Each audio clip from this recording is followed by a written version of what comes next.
Legends of the Craft. Myth, legend, and inspirational stories from Freemasonry.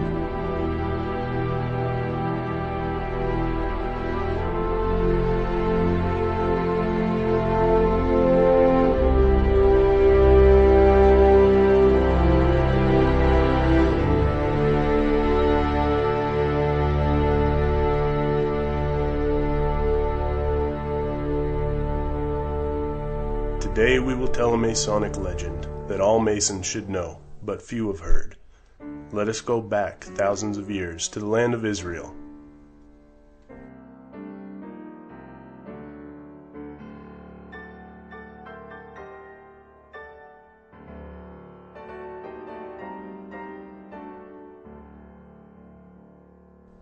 When the children of Israel had repeatedly forsaken the laws of their forefathers, and long persisted in their idolatrous ways, the Almighty thought proper to afflict them with many punishments, one of the most grievous of which was subjecting them to the inroads and oppressions of neighboring Gentile nations.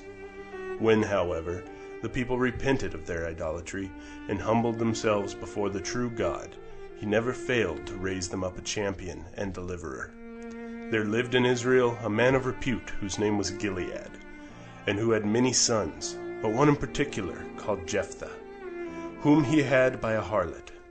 Gilead dying, and his sons being grown up, they expelled Jephthah from his father's house, saying, "Thinkest thou, who are but the son of a bondwoman, to inherit with us who are free-born?" Jephthah, being thus treated in his native country, and being of a daring spirit, determined to try his fortune in a foreign one. He accordingly repaired to the land of Tob, where by his great courage and skill he soon raised himself to be the leader of a small army, with which he made excursions into the enemy's country, frequently returning laden with rich spoils. At that time the Ammonites made war with the Gileadites, invading them with a formidable army, and not content with ravaging their country, they threatened to lay siege to the city of Gilead itself. The Gileadites, on their part, raised a numerous army to oppose them, but were in great distress for want of an experienced general to lead their troops to battle. In this extremity they thought of their countryman Jephthah, the fame of whose military exploits had by that time reached them. A deputation of the elders repaired to that chieftain, humbly soliciting him to take command of their army. Jephthah was much surprised at this reverse of fortune, and said to the elders, "It was but the other day I was expelled my father's house, being deemed unworthy to inherit with the freeborn, but now in your time of need you have recourse to me?" Recollecting it was his native country, and his brethren, although unworthy, who were in distress, he told the elders that if they would consent to make him their chief general or governor for life, in case he returned victorious from the Ammonitish expedition, he would accept their offer. To this they readily assented, and Jephthah's title was soon afterwards ratified in the city of Gilead. In a full assembly of the chiefs of elders, Jephthah, being thus vested with full powers, reinforced the Gileaditish army with those veteran troops he had so successfully commanded. Being desirous, if possible, to spare the effusion of blood, he sent messages to the king of the Ammonites, requesting to know by what authority he invaded his country. That monarch haughtily answered that the country was not Jephthah's, but his, for that the Israelites had taken it from his forefathers on their way from Egypt to Canaan, the land where the majority of the people then dwelt. Jephthah replied, it was not from the Ammonites, but from the Amorites the country had been taken, and that if the law of conquest or prescription should give a people proper title to a territory, the Gileadites had an undoubted one, having been in possession of theirs for 300 years. The king of the Ammonites still continuing obstinate, Jephthah drew out his army in battle array and marched against the invaders, who were totally defeated and put into flight after a great slaughter. Following up their advantage, the Gileadites entered the enemy's territory and took the spoils of 20 towns.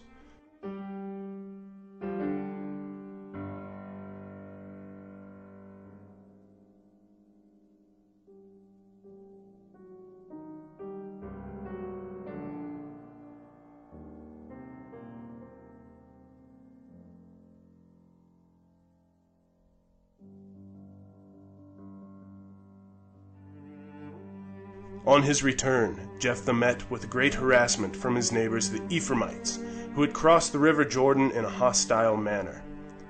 The reason they assigned for this unfriendly visit was that they had not been called out to partake of the honors of the Ammonitish war, but their true aim was to partake of the rich spoils with which in consequence of that war Jephthah and his army were then laden. The Ephraimites had always been considered a clamorous and turbulent people, but then broke out into open violence, and after many severe taunts to the Gileadites in general, threatened to destroy their victorious commander and his house with fire.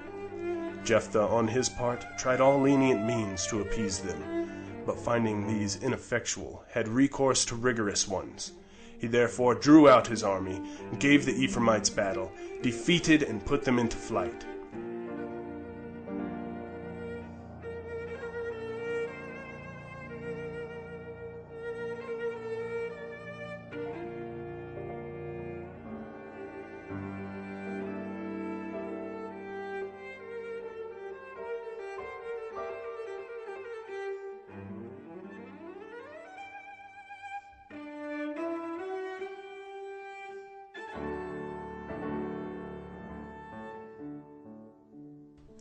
And it was this day that during the harsh and tumultuous battle, seeing that the sun was setting in the west and needing but a few hours more to vanquish the Ephraimites, that Jephthah fell to his knees on the battlefield and took up a hailing sign to the Lord God, asking him to extend the light of day, so that his noble labor could be completed.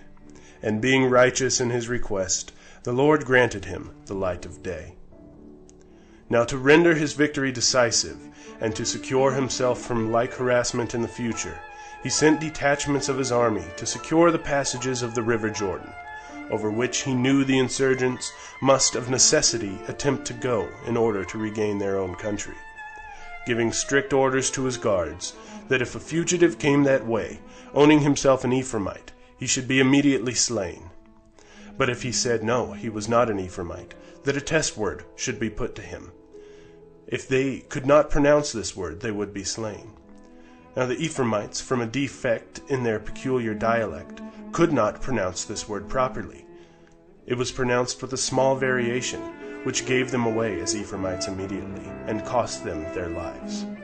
And Scripture informs us that there fell on that day on the field of battle, and on the banks of the Jordan, 42,000 Ephraimites.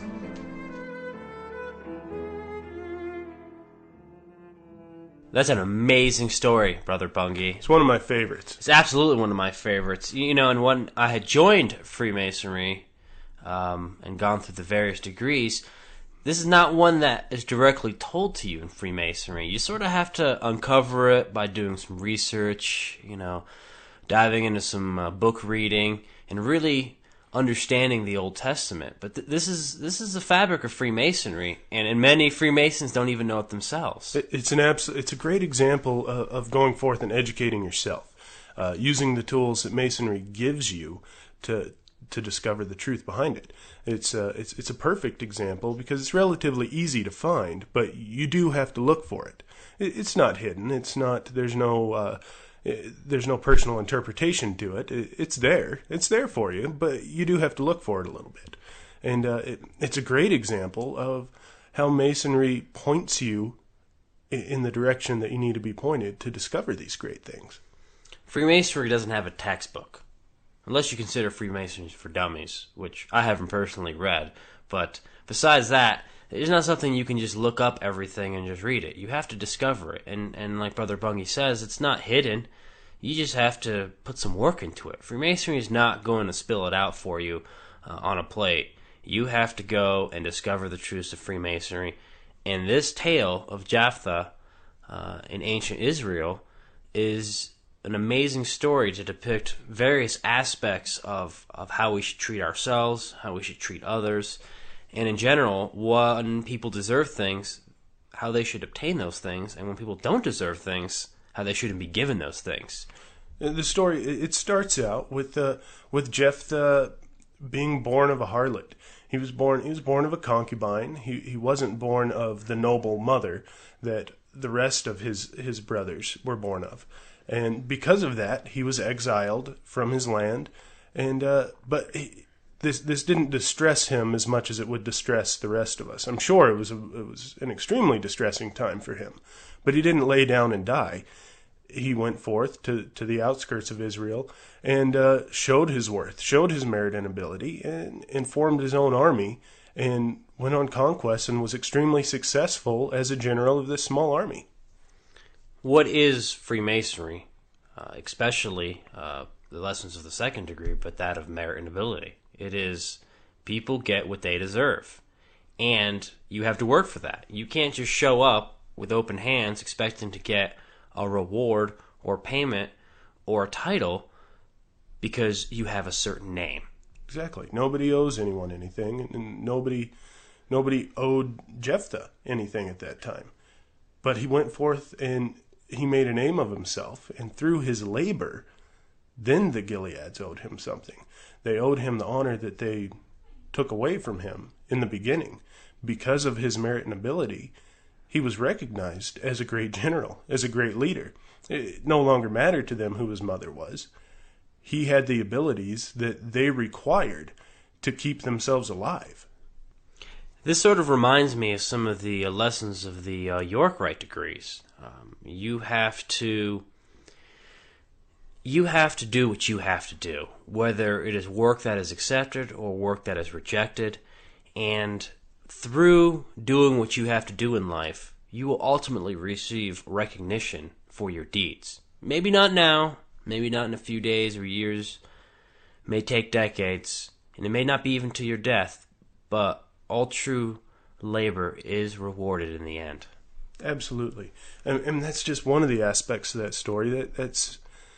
There's so many. There's another of the very obvious lessons of this story is the greed of the Ephraimites. Them showing up after the labor had been done, after the battle had been won, and looking for their piece of the spoils. You can't expect to get the spoils of a war if you didn't even contribute.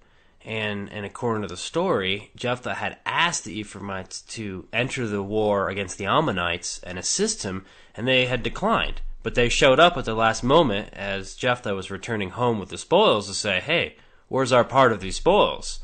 That's just not right. You can't do that. And in our society today, in the United States and around the world, a lot of people have this mentality now, which is, I deserve all these things, give them to me, when they haven't done anything to deserve those things. And that is not meeting on the level and acting on the plumb. Absolutely not. It was recognized in this story as there was no explanation as to why they didn't deserve this. It was just immediately known. They didn't deserve these spoils. They did none of the work. They did not have any right to the rewards without participating in the labor. And there was no argument about that. What's interesting is that if you read the Bible, Brother Bungie, and you read some of the commentary in various versions of the Bible, they have a very negative view of Jephthah as an opportunist, as someone that was only looking out for his own interest. I don't see this. When I read the passages in the Bible that directly depict this story, I see a man who was cast out by his brethren, but still was not defeated. He rose up in skill and in name, and came and defended and protected his people in the time of need. It would have been easy for him to say, you know what, you cast me out, I'm not going to protect you. You can protect yourselves. And they probably would have been defeated without his guidance. But he was there for his people. Now, again, people will say he's an opportunist because he asked to become the leader of the people. But this is merit and ability. You know, if you want someone to lead you, then you have to accept that leadership. You can't say, well, I want you to lead me for 5 days and then you can go away. That's not how things work in the world. If you accept someone's leadership, then you have to accept it. Well, to secure his place in the society, I'm sure that I would want guarantees as well. If I had been exiled for no other reason than the greed of my brothers not wanting to share the inheritance with me, if I had been allowed to be exiled because my mother was not because she was a bondswoman, because she was not of nobility, I would want certain securities as well to guarantee that wasn't going to happen again. Let's take an example today in corporate America. if you have a company that's failing and you ask someone to come rescue your company, well, that person's going to become the CEO because they have to execute a policy which to rebuild the company. No one is going to say, "Oh yeah, I'll rebuild your company for nothing," or "I'm going to rebuild your company," and not have the power to actually do it. You have to be given certain powers to be able to execute the request that you've been asked. So it was only logical that Jephthah became the leader of Israel. And honestly, if he's able to protect them from all these defeats and bring them the spoils of war, why should not he be leader? Who should be leader then? Exactly. Do you leave the same people, the people that couldn't lead the armies into battle, as the leader? No. I believe it was absolutely justified when they come to him and ask him to lead the nation, that he secures that leadership if he can accomplish. And the leadership was contingent upon his victory against the Ammonites. He didn't say, "Make me your leader unconditionally and I'll see what I can do." He said, "If I can go in and defeat them, if I can lead this nation to victory, then I want to remain the leader of it." I see nothing wrong with that. It'd be nice if our presidents had some kind of guarantee. If they could lead us to victory, then they could remain our presidents. That would be wonderful in my eyes. And just for your information, if you do want to research the story more, Judges is where you want to look in the Old Testament. There's a lot of stories in there. Judges is where you will find the story of Jephthah. Another interesting aspect of the story is something what we didn't tell you in the story, but is in the Bible, is that when fighting against the Ammonites, Jephthah, to get a guarantee from the Lord that he would have victory, sacrificed his daughter, or as it's put in the Bible, the first thing to come out of his house would be a sacrifice to the Lord, which ended up being his first daughter and his only daughter. Many commentators believe that he actually had a human sacrifice, which I don't believe this is the truth, because human sacrifices were not allowed in Israel, and he would not have been a leader, a judge of Israel, if he was sacrificing human beings. What it seems like through the text is that he actually guaranteed the virginity of his daughter, which effectively ended his posterity. Yes, he sacrificed his bloodline. He sacrificed his daughter in the terms that he gave her life unto the Lord. And she spent her life serving the Lord and not being a married woman and continuing his bloodline on. But this in itself shows the great acts that Jephthah took to protect his people and defend them from those neighbors that were trying to overtake them. He was willing to end his posterity even after having been kicked out and basically deported. He was able to make these sacrifices, and this is a hero. Yes, he made a vow to the Lord, and after victory had been secured and he had returned home, how many of us today would consider our obligations to be that meaningful, that even though no one would judge us for not sacrificing our only child to the Lord after he had secured what you had requested, people today would still say, well, that's not right. He didn't know it would be his daughter. He can sacrifice something else. He took the obligation seriously, and although he would not be judged for not following through with it, he did follow through with his obligation because it was meaningful to him, because he had made a vow to the Lord. And symbolically, we should take this story to remind us of our own vows and oaths that we take in Freemasonry. I mean, the accumulation of every degree in Freemasonry is an obligation which binds us to a higher moral law, to more duty within the craft. And, we should not be continuing to take degrees if we're not willing to escalate the obligation to the craft. And I think many in our day and time do not take these obligations and vows seriously. They're something that you do at a meeting and they're nice, but how many of us really look at these vows and obligations as things we should be doing on a day-to-day basis? If I promise unto the Lord to do something, and I believe in the Lord, then I should ultimately follow through with what I've taken an oath to do, because otherwise I will be bound to that standard, and if I don't follow up to it, I will be judged accordingly. Absolutely. When people take into consideration a a fraternal order. When they consider fraternity these days, they think of Animal House and college frats, and that's not what it's meant to be. These wouldn't be called a solemn obligation if it wasn't meant to be taken seriously every day. You're given opportunities to consider these obligations. You don't have to. You don't take these obligations blindly. You can refuse them. They're not forced upon you. So when you willingly volunteer to take these obligations, you've locked yourself into them. You must follow through. It's a contract with God, and some people may say that's not a big deal. But as someone becoming a Freemason, you are affirming that you believe in a God and that you believe in an afterlife. And those things then do bind you to the truth of the obligation, which is centered around God himself.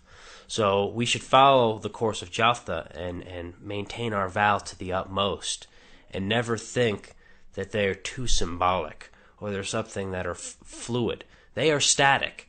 They are words that are written in the heavens, and we have to follow them.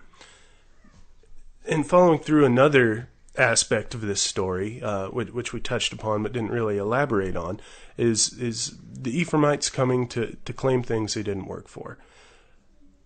There have been, recently within our order, and I'm sure within all orders, there have been people that claim they're ready to receive the rewards. They're ready to collect higher degrees, even though their superiors have told them they are not. These people are trying to collect things that they haven't worked for. Nobody knows what work is required except those who have already progressed to that degree. Those who are doing the work know what is required. And those who have not completed the work before, they don't know. They can assume that they're ready for this work. They're ready to take on these responsibilities. And that's another safeguard of these obligations, is being a good sponsor and being a good leader to those that you are leading over, and making sure that they don't step into these things before they are ready. And going forth and trying to claim these secrets and claim the higher degrees on your own, it's not that hard these days. I mean, anybody can go and do it. Anybody can go down to the Barnes & Noble and pick up a book. I'm sure you can go to your public library and pick up a book for no cost and obtain these secrets. But they are ill-gotten, and your just desserts will be served. The higher degrees are rewards for labor. They are not for you to ponder certain truths only. They do indeed do that as well.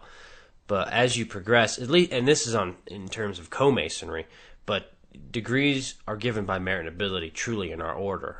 The degrees from the 30th to the 33rd are invitation only, because those are the administrative degrees of our order. Those people are the ones that make the decisions, that make the laws, that enforce the laws, that are in charge of areas of lodges and whatnot. And so those people have to be the best, and if they're not the best, then our order will fall. So those degrees are given to those that work the hardest, like Jephthah. And so let us not take these things for granted. Degrees are not just beautiful things for us to go through and ponder. It's not a status symbol. No, it is a reward. It is a rank for those that work hardest. Just like in the military. A general is not commissioned a general because he's the nicest guy or because his dad was some important person, though that may happen from time to time. But they're generals because they that might not be a good example at this point in time. No, probably not. But nevertheless, a general is made a general because he can fight the best. The president should be elected because he is the best to control the country. A senator should be, or a House of a representative should be elected because they're the best to represent the people. And in Masonry, those should raise to the highest degrees because they have merited the ability to run the order. Absolutely. Everybody's moving towards those positions of leadership constantly within your Masonic career, and not just within Masonry. It is a symbol of your ability to lead people outside of Masonry as well. Those higher degrees, the leadership that you gain within Masonry, it spreads through all aspects of your life. Those who are great Masonic leaders, in turn, should be the kind of people that can go out and lead people in their personal lives, lead people in the profane world, people that should be able to go out and lead a company, lead a nation, lead armies. It is interesting that in Freemasonry, particularly the Scottish Rite, once you've hit a certain degree, you become a knight, and you're a knight for the rest of your career in Freemasonry. Why is that? Well, because I think chivalry, knighthood, embodies responsibility. It is emblematic of a person who takes their vows seriously, takes their obligations seriously, so seriously that it becomes the focal point of their life. Many knightly orders, the members would be chaste. They would give up all their possessions and become penniless. That's a believer in the vows they've taken, because it wouldn't be easy to give up and be chaste and give up all your money and assets. But the knights of old did this because their vows to God were above all other things. And that being said, we as Freemasons are the knights of the modern time.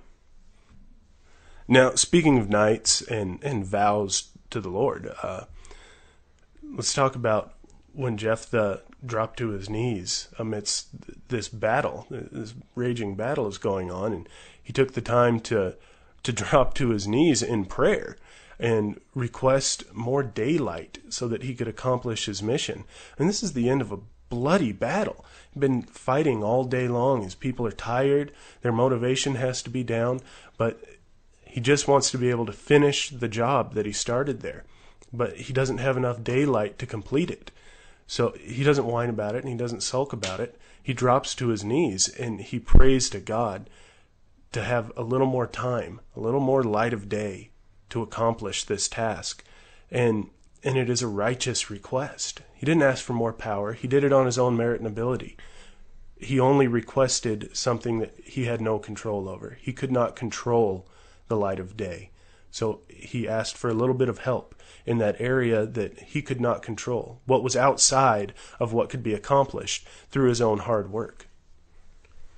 I don't know for how long I have seen the hailing sign and had no clue the origin of its magnificence. It is truly the apex of the story of Jephthah, that he, in humility, in the midst of blood, kneeled down and prayed to the Lord. I think symbolically, this is something that we should do every day of our lives. Not literally, like in the story, but, when we are on a path and we need help, we should ask for help and guidance. Not that we're going to be delivered a nice, free, beautiful automobile or bags of money or a plate of food, but we will be given the guidance to find and be able to accomplish for ourselves those things that we need in our lives. And I'm also a firm believer in the fact that once we have exhausted all that we can do through our hard work, and we're continuing to work towards those things, constant labor to try and accomplish the things you need, you will be taken care of with the things that are out of your control. You can't fall down and ask for a new automobile. And that's where I believe people have gone wrong.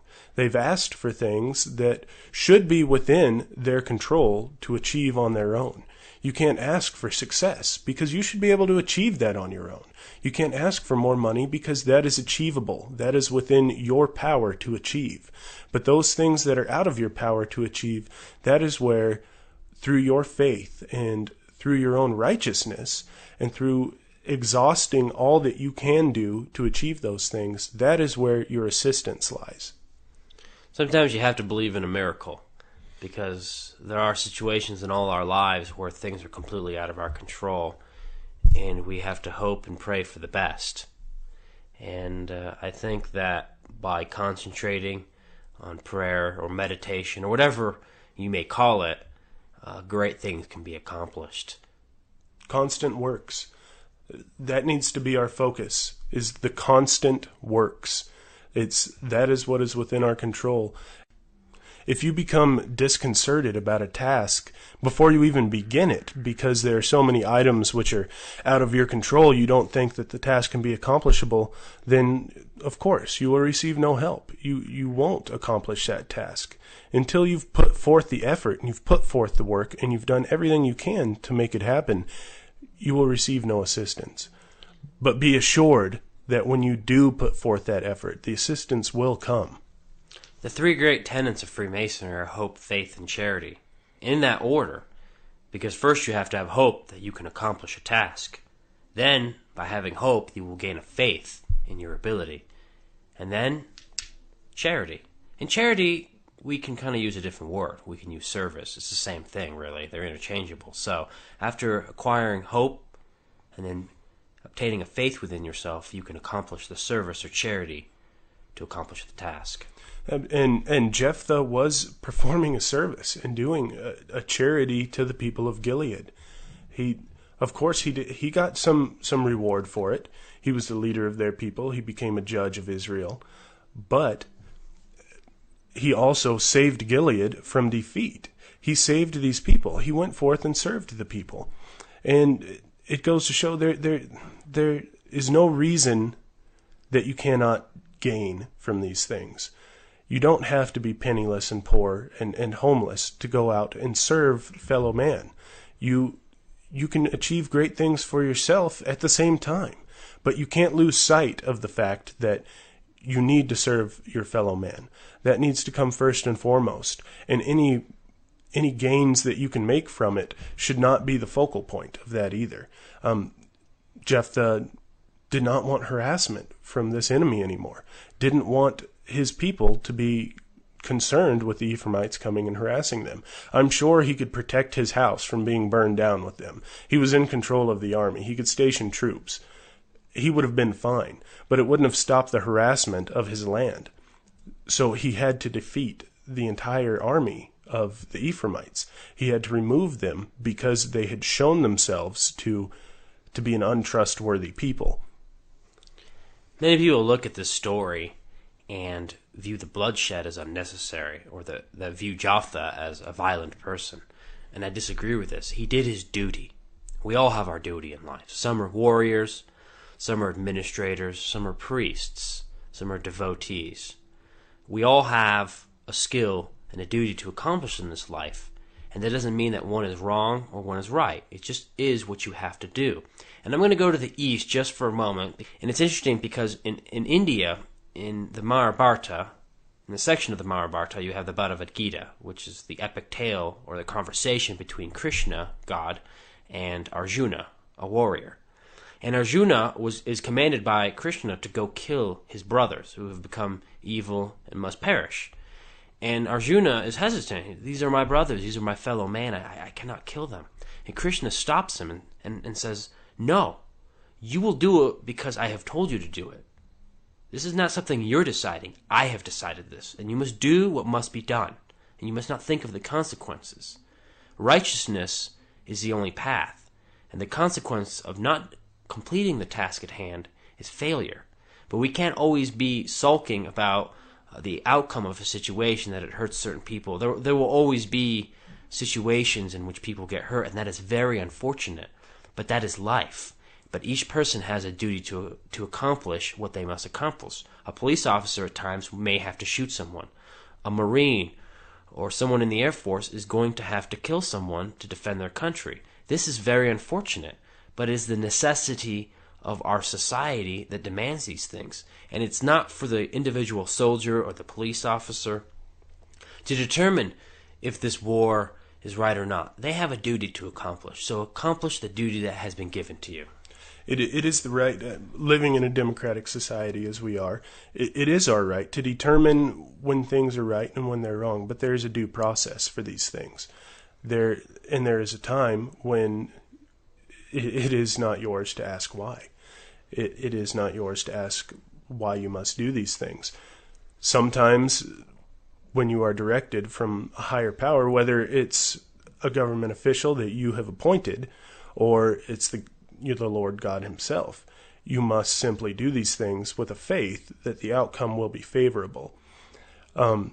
If you do disagree with these things, then it's your time to ponder after you have completed the tasks that have been put in front of you.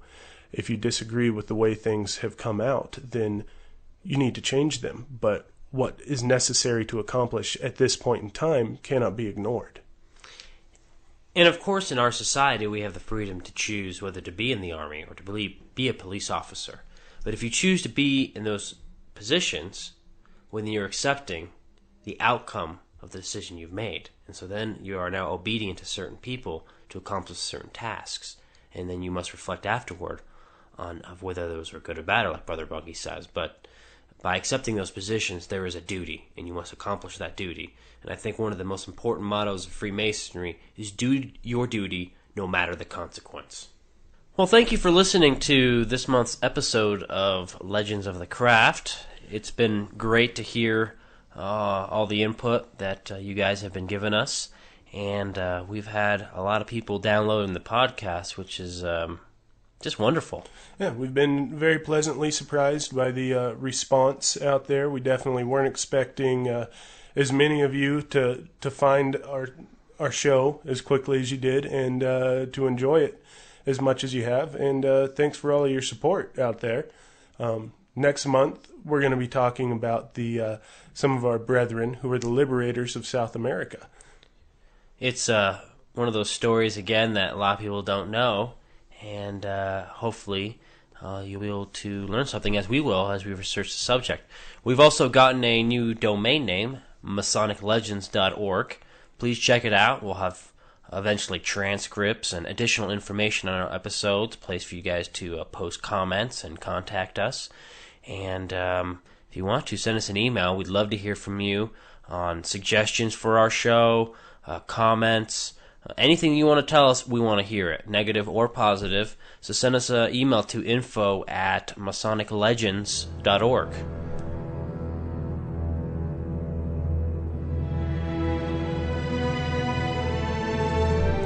This has been Legend of the Craft. We hope you've been inspired, and we'll tune in next month for more myths and legends of Freemasonry.